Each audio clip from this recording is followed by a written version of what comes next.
দুর্ধর্ষ এক চোর যায় কোটিপতির এক মেয়ের বডিগার্ড হয়ে, কারণ তাকে 10 দিন নিরাপত্তা দিতে পারলেই সে পাবে 2 কোটি টাকা। কিন্তু নিরাপত্তা দিতে গিয়ে সে দেশের সবচাইতে ভয়ানক ড্রাগ ডিলারের মুখোমুখি হয়। তারা এতটাই ভয়ঙ্কর ছিল যে তারা কোনো এলাকা দখল করতে হলে ওই এলাকার সব ছেলেদের মেরে তাদের বাড়িতেই থাকতে শুরু করে, আর সেখানে তাদের ইচ্ছা মতো সবাইকে কাজ করতে হয়। তাহলে চলো শুরু করা যাক রবিনহুডের কাহিনী। আর হ্যাঁ, তোমরা কে কোন জেলা থেকে ভিডিওটি দেখছো সেটা জানাতে ভুলো না। শুরুতেই আমরা ড্রাগ মাফিয়া ও তার গ্যাংকে দেখি। তাদের লিডার একটি গ্রামে কিছু পরীক্ষা করে, আর সে জানায় এই গ্রামের মাটি আমার ড্রাগ উৎপাদনের জন্য বেশ উপযোগী।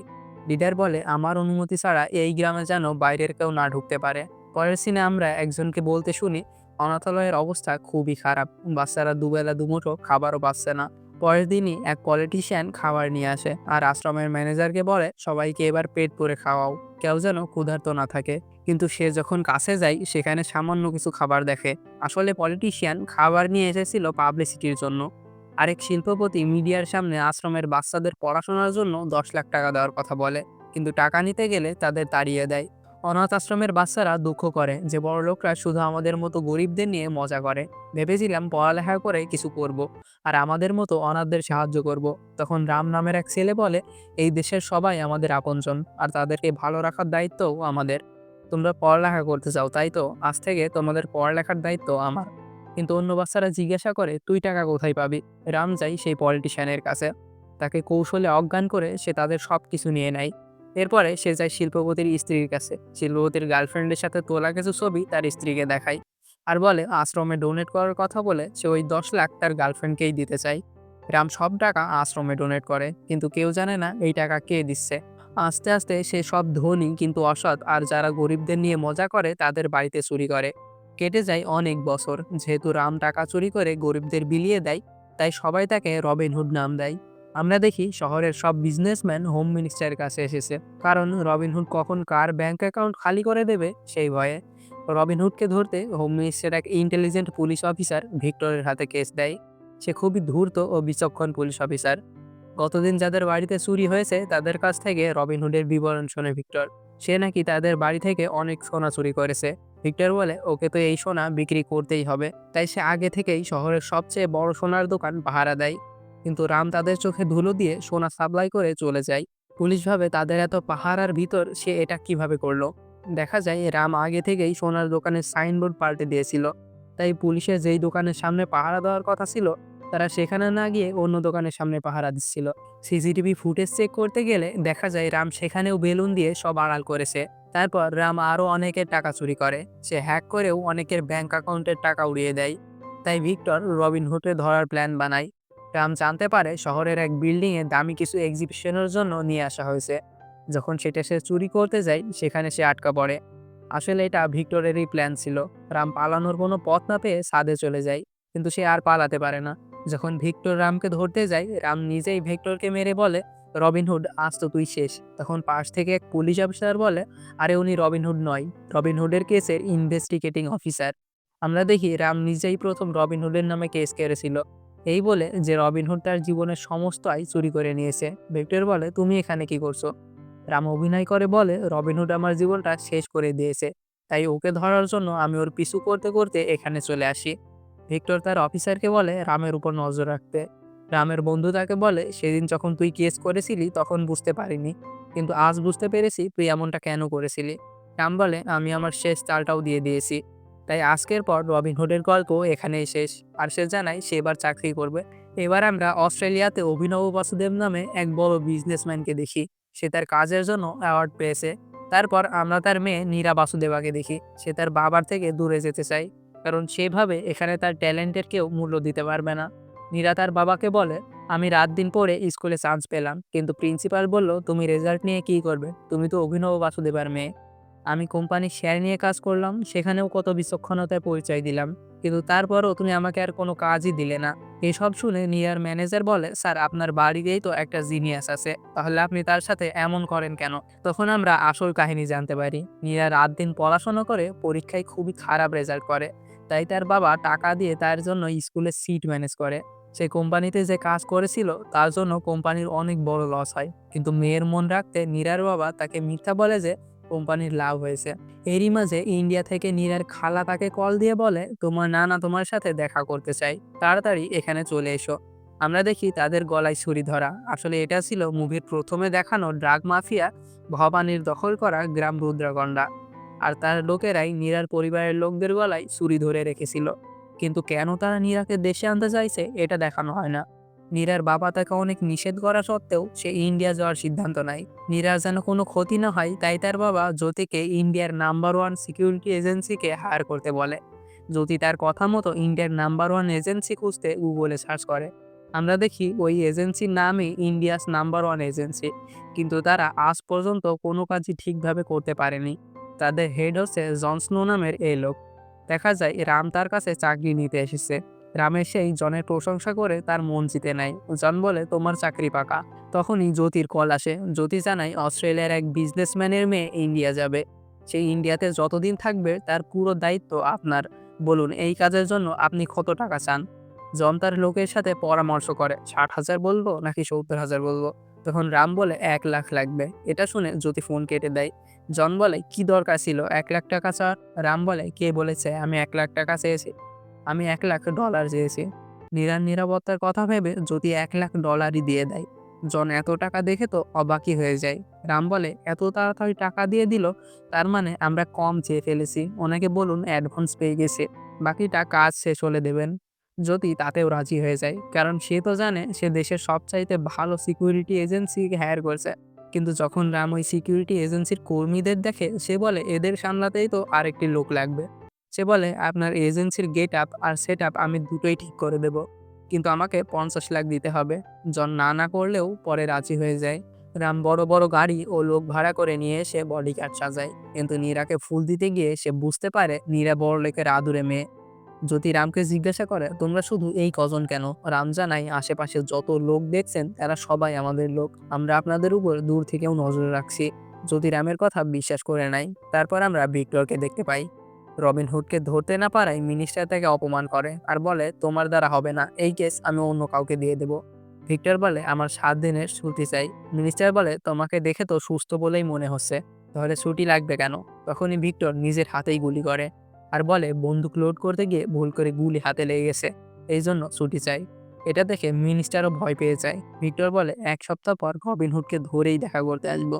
জন নীরাকে নিয়ে একটি সুপার মার্কেটে যায়। সেখানে আশ্রমের বাচ্চারা চকলেট চাইলে টাকা না থাকায় তারা চকলেট কিনতে পারে না।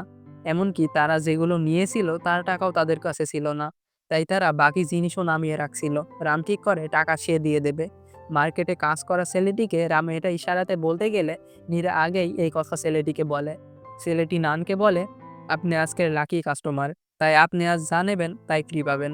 কিছুক্ষণ পর নীরা গিয়ে বিল দিয়ে দেয়, কিন্তু তখনই কিছু লোক নীরাকে চারদিক থেকে ঘিরে ধরে আর তার গলায় ছুরি ধরে। রাম তাদের মারতেই যাবে, তখনই সেখানে জনকে দেখে সেই লোকগুলো এদিক ওদিক পালাতে থাকে। এটা দেখে সবার সাথে সাথে রামও অবাক হয়ে যায়। কিন্তু পরক্ষণেই আমরা জানতে পারি আসলে এরা জনের ভাড়া করা গুন্ডা ছিল, যেন নীরা ও জ্যোতি ইমপ্রেস হয় আর তাদের উপর ভরসা রাখে। জনের ভয়ে গুন্ডারা পালিয়ে এসে এটা দেখে জ্যোতি জনের সাথে সেলফি তোলার রিকোয়েস্ট করে। রাম নীরার থাকার জন্য একটি হোটেল বুক করে, কিন্তু সেখানে কিছু গুন্ডা নীরাকে কিডন্যাপ করতে আসে। রাম এটা বুঝে যায়, তাই সে তাদের সবাইকে মারে আর একজনকে জিজ্ঞাসা করে, কে তোমরা আর কেন তোমরা নীরাকে কিডন্যাপ করতে চাও? লোকটি জানায়, নীরা আমাদের গ্রাম প্রধান বিশ্বনাথের নাতনি। আমাদের গ্রামের নাম রুদ্রাকন্ডা। আমাদের গ্রামের অবস্থা খুব একটা ভালো ছিল না। আমরা গাছ কেটে জীবিকা নির্বাহ করতাম, কিন্তু বিশ্বনাথ জি এসে আমাদের এটা করতে নিষেধ করে আর চাষবাস শেখায়। আমরা তার কথা মতো কাজ করি আর আমাদের গ্রাম একটি সুখী গ্রামে পরিণত হয়। কিন্তু তখনই আমাদের গ্রামে কিছু শয়তান এসে গ্রামের নেশাদ্রব্যের চাষ করতে চায়। তারা গ্রামের প্রত্যেকটি বাড়িতে দখল নেয়, এমনকি আমাদের কাজকর্মের জায়গাও এখন তাদের দখলে। যারা তাদের বিরুদ্ধে কথা বলে সে তাদের মেরে ফেলে। বিশ্বনাথ যে তাদের বাধা দিতে গেলে তারা তাকে পঙ্গু করে দেয়। তাই ভবানীর লোকেরা নীরার যেন কোনো ক্ষতি করে না দেয়, তাই আমরা তাকে নিয়ে যেতে এসেছি। কিন্তু তখনই ভবানীর লোকজন নীরা মনে করে অন্য একজনকে কিডন্যাপ করে নিয়ে যায়। জন ভবানীর কথা শুনে বলে, যাই হয়ে যাক, আমি রুদ্রকন্ডা গ্রামে যাব না। জনকে রাজি করাতে রাম বলে, আপনি যেমন গুন্ডা ভাড়া করেছিলেন আমিও তেমনই গুন্ডা ভাড়া করেছিলাম, কারণ তাদের দেখাতে হবে তো আমরা তাদের কতটা সিকিউরিটি দিচ্ছি। জন রামের কথা শুনে নিশ্চিন্ত হয়ে রুদ্রাকন্ডা গ্রামে যেতে রাজি হয়। পরের দিন তারা সবাই রুদ্রকন্ডা গ্রামে ঢুকেই চমকে ওঠে। গতকাল যারা রামের সাথে কথা বলেছিল, ভবানীর লোকেরা তাদের মেরে ঝুলিয়ে রাখে।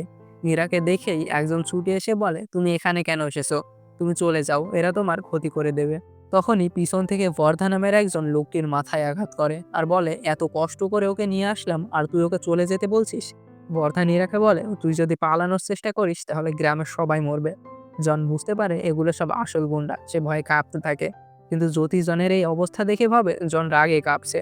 সে বলে, স্যার রাগ কন্ট্রোল করুন, আপনি তো সবাইকে মেরে বেঁচে যাবেন, কিন্তু আমরা মারা পড়ব। তারপর আমরা নীরার নানা বিশ্বনাথকে দেখি। বর্দা বলে, আজ থেকে নীরা আমার পাহারায় থাকবে। বিশ্বনাথ নীরাকে জানাই, এদের তোমাকে কোনো প্রয়োজন নেই। এরা তোমাকে জিম্মি করে তোমার বাবার লাইসেন্স চাই। যেই লাইসেন্স তোমার বাবার কোম্পানি পেয়েছে, সেটা নিয়ে ভবানী এখানে আইনিভাবে ব্যবসা শুরু করতে চায়। কিন্তু সেই ব্যবসার পিছনে সে নেশাদ্রব্য উৎপাদনের এক সাম্রাজ্য গড়ে তোলার পরিকল্পনা করেছে।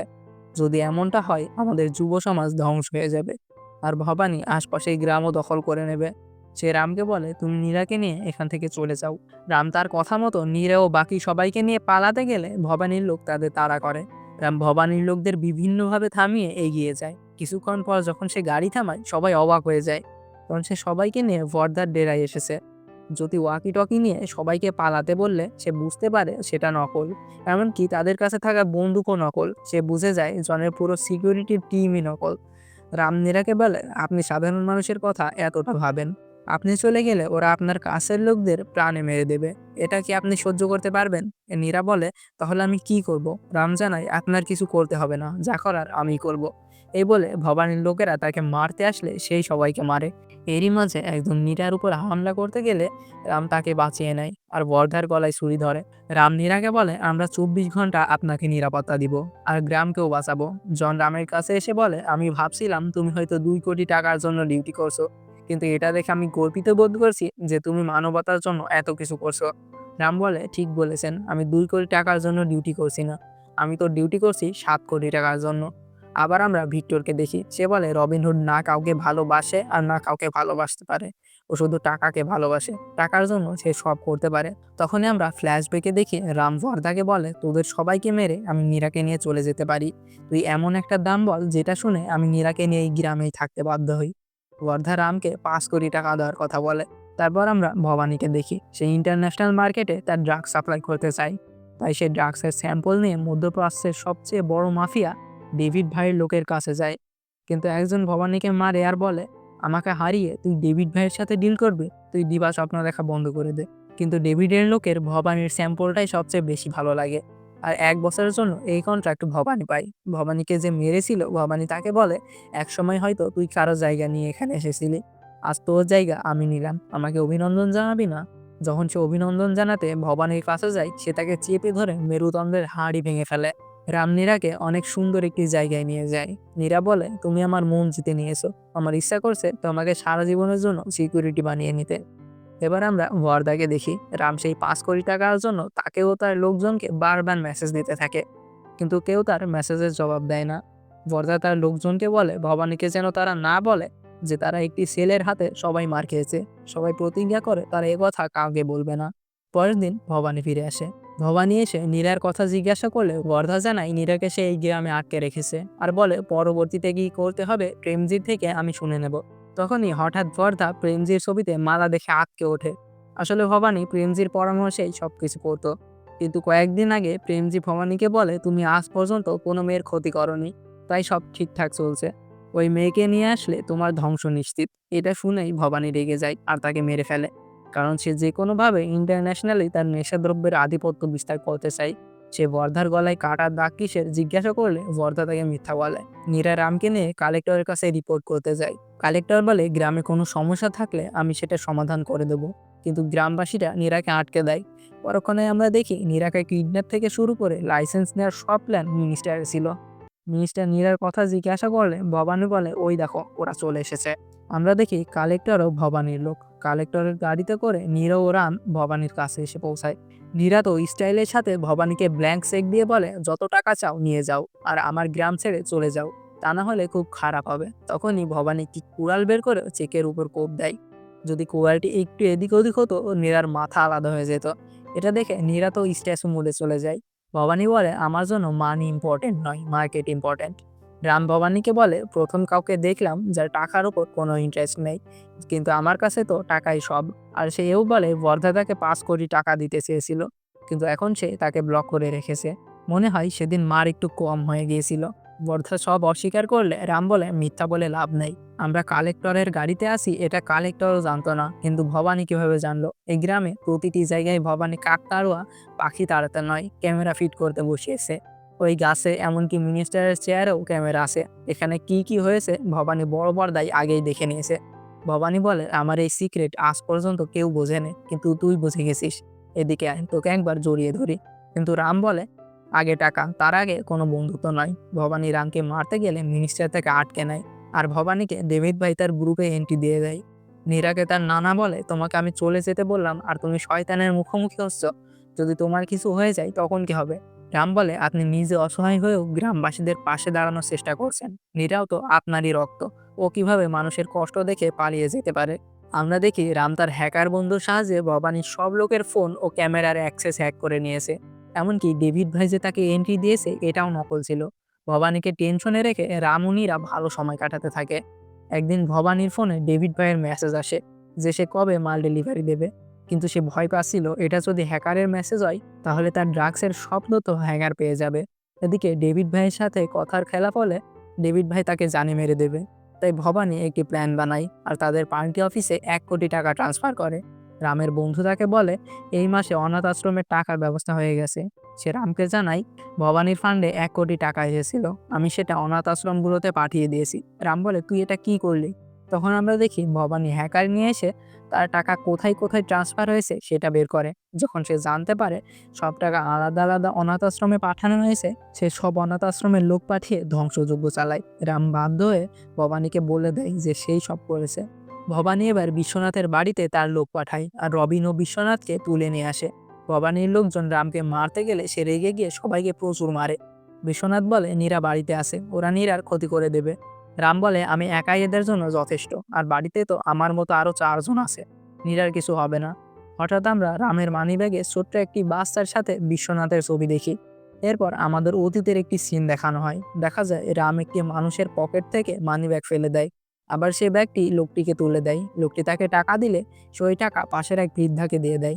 বিশ্বনাথ গিয়ে তার বাবা মার কথা জিজ্ঞাসা করলে সে জানায় তার কেউ নাই। বিশ্বনাথ তাকে নিয়ে গিয়ে অনাথ আশ্রমে ভর্তি করে দেয়, আর পুরো অনাথ আশ্রমের ভরণ পোষণ দেওয়ার সিদ্ধান্ত নেয়। কয়েকদিন পর বিশ্বনাথ রামকে তার সাথে নিয়ে যেতে চাইলে সে বলে, আমি আমার এই ভাই বোনদের সাথেই থাকতে চাই, যেদিন আপনার আমাকে প্রয়োজন হবে আমি ঠিক চলে আসব। সেদিন রাম যখন অ্যাম্বুলেন্সে উঠে বসে, বিশ্বনাথের সেই লোক তাকে সব ঘটনা খুলে বলে। তারপর রাম তার বন্ধুদের নিয়ে মীরার সিকিউরিটি থেকে শুরু করে বাকি সব কিছু সে নিজেই প্ল্যান করে। এই সব ঘটনা সে মীরাদের বলছিল, কিন্তু তখনই ভবানী একটি ভিডিও পাঠায়। সে ভিডিওতে বলা হয় রুদ্রাকন্ডা গ্রামের লোকেরা তাদের জমিতে মাদকদ্রব্য উৎপাদন করে, আর তাদের দিয়ে এসব করাই তাদের গ্রাম প্রধান বিশ্বনাথ। ভবানী রামকে বলে, ভালো চাইলে তুই আমাকে 30 মিনিটের মধ্যে লাইসেন্স এনে দিবি, তা না হলে এই ভিডিও পুলিশের কাছে চলে যাবে। রাম উপায় না পেয়ে বাধ্য হয় তাকে লাইসেন্স দিতে। ভবানী তাকে বলে, আমার এতদিনের গড়া সাম্রাজ্য তুই কয়েকদিনেই নাড়িয়ে দিলি, এই জন্য তো তোকে সম্মাননা দেওয়া উচিত। আয় আমার কাছে আয়। রাম না গেলে ভবানী বলে, তুই যদি না আসিস এই শাস্তি গ্রামবাসীরা পাবে। রাম কাছে যেতেই ভবানী তাকে ঝাপটে ধরে, কিন্তু রাম বর্ধাকে চোখ মারে। ভবানী ভাবে তার পিঠ পিছে বর্ধা হয়তো রামের হয়ে কাজ করছে। সে বর্ধাকে বলে, এই কাজ শেষে রামের সাথে সাথে তুইও শেষ। ভবানী রামকে বলে, তোর একটা শেষ কাজ, তোকে আমার সব মালামাল চেকপোস্ট পার করে গন্তব্যে পৌঁছে দিতে হবে, আর না পারলে কি হবে সেটা তো তুই জানিস। ভবানী তার সব নেশাদ্রব্য রামের সাথে পাঠিয়ে দেয়, কিন্তু পরের দিন সকালে তার লোক জানায় মাল এখনো এসে পৌঁছায়নি। ভবানী বলে, এটা কি করে হতে পারে? তার লোক বলে, ভাই ডেভিড ভাই ইন্ডিয়া চলে এসেছে, আপনি আপনার কথা না রাখার কারণে সে আপনাকে মেরে ফেলবে, বাঁচতে চাইলে পালিয়ে যান। ভবানী বর্ধা ও তার লোকজনকে ডাকতে থাকে, কিন্তু তার ডাকে গ্রামবাসীরা এগিয়ে যায়। রাম বলে, তুই যেমন তোর লোক বসিয়ে গ্রাম পরিবর্তন করেছিলি, আমিও তেমনই তোর লোক পরিবর্তন করে দিয়েছি। ভবানী রেগে গিয়ে তাকে মায়ের কথা বলে। রাম বলে, তুই লোক পরিবর্তন করলে চলবে আর আমি পরিবর্তন করলেই চলবে, এটা ঠিক নয়। আসলে ভবানীর গ্যাংয়ে প্রেমজি যেটা বলতো সবাই, এমনকি ভবানীও তাই করতো। তাই রাম প্রেমজির একটি এআই ভিডিও বানায়, যেখানে সে বলে ভবান ডেভিড ভাইয়ের সাথে ডিল করে নিজে দুবাই শিফট হয়ে যাবে, আর তোমাদের ডেভিড ভাইয়ের কাছে বেচে দেবে। বর্দা যখন এটা দেখে সে বলে, ওর জন্য 30 বছর ধরে কাজ করছি আর ও আমাদের রেখে দুবাই চলে যাবে। এভাবে ভবানী সব লোককে রাম দূরে সরিয়ে দেয়, আর সে বিভিন্ন কথার প্যাঁচে ফেলে ভবানীকে প্রচণ্ড রাগিয়ে দেয়। ভবানী রেগে গিয়ে তাকে মারতে গেলে সে তাকে মারতেই পারে না, আর রাম কৌশলে ভবানীকে মারতে থাকে। রাম ভবানীকে আরও রাগিয়ে দেয়। সে বলে, তোর হাতির মতো শক্তি দিয়ে কি হবে, তুই যদি আমাকে ছুতেই না পারিস। সে আরও রেগে যায় আর হাতুড়ি নিয়ে রামের দিকে ছুটে যায়। তাদের মারামারির এক পর্যায়ে হঠাৎ একটি গুলি তাদের পাশ দিয়ে বেরিয়ে যায়। আমরা দেখতে পাই রবিনহুডকে খুঁজতে খুঁজতে ভিক্টর এখানে চলে এসেছে। সে রামের উপর গুলি চালাতে থাকে। ভবানী বলে, তোর যত টাকা লাগবে আমি দেব, শুধু ওকে একবারে শেষ করে দে। ভিক্টর তখন ভবানীর মাথায় বন্দুক ধরে বলে, মানুষের চুরি করা টাকা দিয়ে তুই আমাকে কিনতে চাস রবিনহুড? ভবানী বলে, কে রবিনহুড? ভিক্টর বলে, আমি জেনে গেছি তুই রবিনহুড। অভিনয় করে কোনো লাভ নেই। আসলে রামের বন্ধু এতদিন যেই ফেক অ্যাকাউন্ট দিয়ে টাকা চুরি করতো সেখানে ভবানীর ছবি লাগিয়ে দেয় সে। তাই ভিক্টর ভবানীকে রবিনহুড মনে করছে, আর সে রামের উপর এই জন্য গুলি চালায় যে সে রবিনহুডের কাছে তার আগেই পৌঁছে গেছে। ভিক্টর ভবানীকে জেলে আটকে রাখে। মিনিস্টার যখন শুনতে পায় রবিনহুড ধরা পড়েছে, সে তাকে দেখতে আসে, কিন্তু সে জেলের ভিতর ভবানীকে দেখে চমকে ওঠে। যেহেতু ভিক্টর একজন সৎ অফিসার, তাকে সে সত্যিটা বলতেই পারে না। ভবানী বলতে থাকে ওকে প্রথম দিনই মেরে ফেলা উচিত ছিল। হঠাৎ ভবানী পিছনে ঘুরে অস্ট্রেলিয়ার সাবেক ক্রিকেটার ডেভিড ওয়ার্নার, যিনি এই মুভিতে ডেভিড ভাই অর্থাৎ মধ্যপ্রাচ্যের সবচেয়ে বড় মাফিয়া রোল প্লে করছেন, তাকে দেখতে পাই। ডেভিড ভাই তাকে বলে, রবিনহুডের উপর তোমার আর কতটুকু রাগ আছে? রবিনহুডের মৃত্যু তো আমার হাতেই হবে। তখন সিন শিফট হয় 2004-এ। আমরা দেখি রাম ও ডেভিড একই অনাথ আশ্রমে পড়তো, কিন্তু তাদের মাঝে হয়তো কিছু নিয়ে ঝামেলা হয়, তাই একজন মানুষকে সাহায্য করে বেড়ায় আর একজন মাফিয়া ডন হয়ে ঘুরছে। আর এখানেই শেষ হয় রবিনহুডের কাহিনী। মুভি শেষে মুভির সেকেন্ড পার্টের হিন্ট তো দিয়েছে, কিন্তু অফিসিয়াল ভাবে সেকেন্ড পার্টের কোনো ঘোষণা আসেনি। তো সবশেষে কেমন লাগলো এক্সপ্লেনটি কমেন্টে জানাও। ভালো লাগলে অবশ্যই লাইক করে পাশে থাকো, আর সাবস্ক্রাইব করতে একেবারেই ভুলো না। সুস্থ থাকো, ভালো থাকো, আল্লাহ হাফেজ।